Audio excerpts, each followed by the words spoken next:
បាទជំរាបសួរលោកគ្រូអ្នកគ្រូដែលកំពុងធ្វើការទៅលើវិស័យ IT នៅក្នុងថ្ងៃនេះដែរខ្ញុំមានវីដេអូអឺចែករំលែកខ្លីមួយទាក់ទងនឹងរបៀបនៅក្នុងការ configure ទៅលើ computer laptop របស់យើងឲ្យស្គាល់ជាមួយនឹងnetwork printer របស់យើងអញ្ចឹងanyway ដែលយើងអាច connecting រវាង computer laptop ជាមួយនឹង printer របស់យើងដើម្បីឲ្យ computer របស់យើងស្គាល់គ្នាជាមួយនឹង printer ដើម្បីឲ្យយើងងាយស្រួលនៅក្នុងការ print រាល់ document ឬក៏ឯកសារនានាគឺយើងត្រូវការ connecting រវាង computer ទៅកាន់ printer របស់យើងសិនទើបយើងអាច print រាល់ឯកសារ document ទាំងអស់របស់យើងបានអញ្ចឹងtip ដែលយើងអាច connecting ទៅកាន់គ្នាទៅវិញទៅមកគឺវាមានច្រើនដែរប៉ុន្តែខ្ញុំមាន tip មួយដែលខ្ញុំគិតថាវាងាយស្រួលនៅក្នុងការ connect ទៅកាន់ printer របស់យើងអញ្ចឹងខ្ញុំមាន software tool មួយដែលមានឈ្មោះថា HP Smart អញ្ចឹងsoftware មួយហ្នឹងគឺងាយស្រួលនៅក្នុងការឲ្យយើងស្វែងរកnetwork address របស់ printer របស់យើងនៅក្នុង local network របស់យើងដើម្បីឲ្យយើងអាច connect គ្នាបានអញ្ចឹងដើម្បីយើងអាចដំឡើងនៅ software application មួយនឹងបានអញ្ចឹងគឺយើងត្រូវការចូលមកកាន់ Microsoft Store សិនដើម្បីយើងអាចdownload ហើយនឹងដំឡើងនៅ software tool មួយនឹងបានអញ្ចឹងជាដំបូងគឺលោកគ្រូអ្នកគ្រូត្រូវចូលមកកាន់search bar របស់ computer laptop របស់យើងបន្ទាប់មកយើង type ពាក្យថា Microsoft Store នៅពេលដែលយើង type Microsoft គឺវា load មកខាងលើពាក្យថា Microsoft Store អញ្ចឹងយើង click ទៅលើពាក្យថា Microsoft Store ហ្នឹង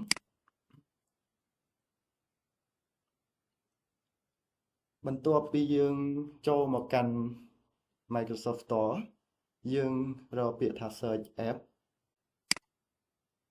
បន្ទាប់មកគឺយើង type ពាក្យថា HP Smart អញ្ចឹងនៅលើគេពាក្យថា HP Smart យើង click នៅលើពាក្យថា HP Smart មកបាទអញ្ចឹងនៅពេលដែលយើងចូលមកដល់ HP Smart មាន software មួយចំនួនទៀតដែល similar like ជាមួយនឹង software របស់យើងប៉ុន្តែខ្ញុំ recommend ឲ្យលោកគ្រូប្រើ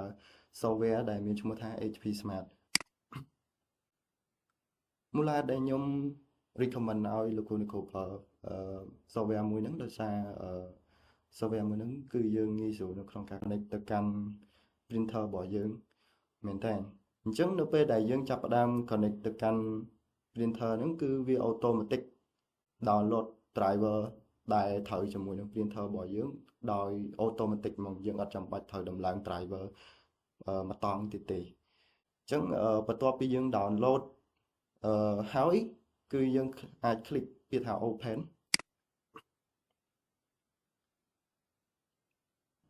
បន្ទាប់មកយើងclick យកពាក្យថា accept all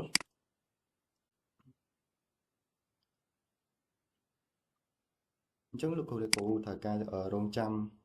វាបន្តិចដើម្បីឲ្យវា process software របស់វាអូខេអញ្ចឹងបន្ទាប់ពីយើងចូលមកកាន់ application software ដែលមានឈ្មោះថា HP Smart រួចហើយគឺយើងត្រូវការ connecting រវាង computer របស់យើងទៅកាន់ network printer របស់យើងអញ្ចឹងលោកគ្រូអ្នកគ្រូត្រូវ make sure ថា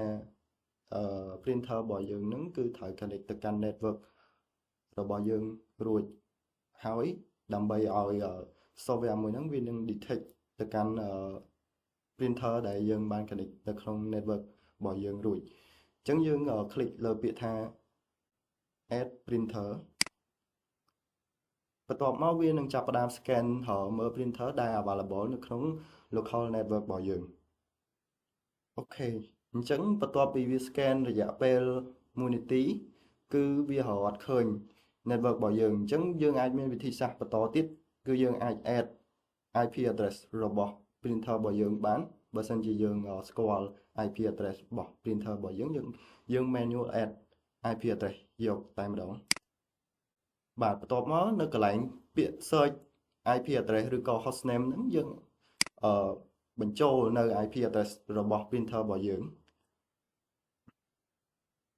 បាទឥឡូវបន្ទាប់ពីយើងបញ្ចូល IP address របស់ printer របស់យើងរួចហើយគឺវានឹង load មកអញ្ចឹងបន្ទាប់មកទៀតគឺយើង double click ទៅលើ network ដែល software នឹង detect បាន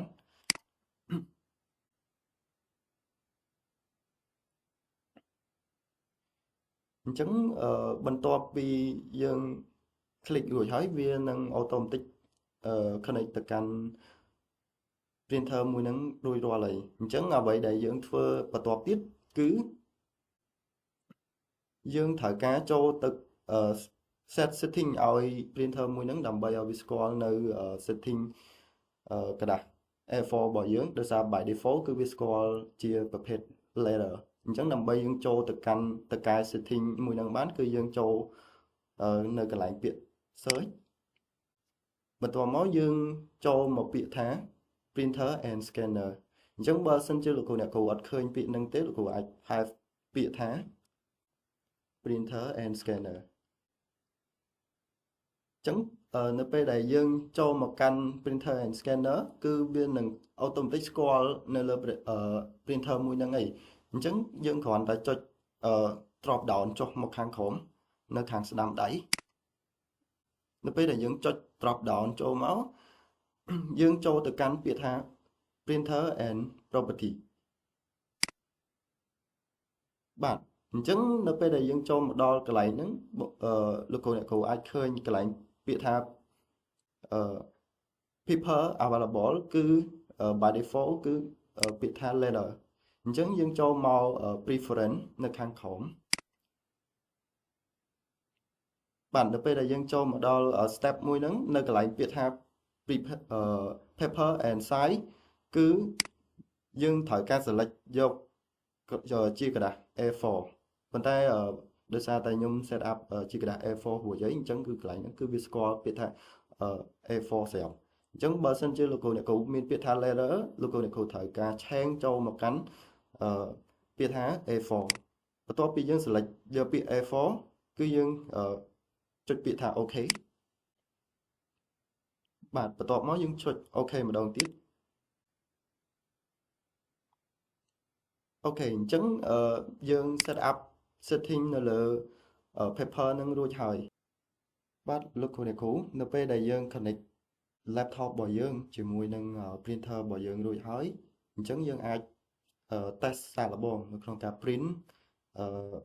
documentation របស់យើងក្នុងនេះខ្ញុំនឹង test មើលថាតើ printer ដែលយើង connect មុនហ្នឹងគឺវា connect បានជោគជ័យហើយនៅគឺយើងចូលមកពាក្យថា file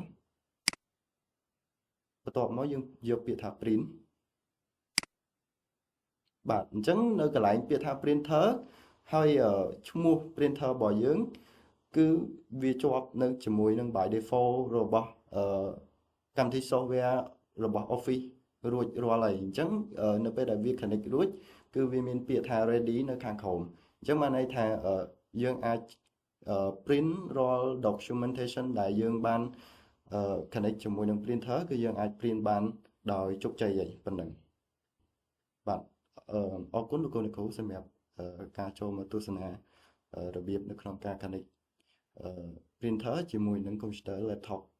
របស់យើងបាទអរគុណ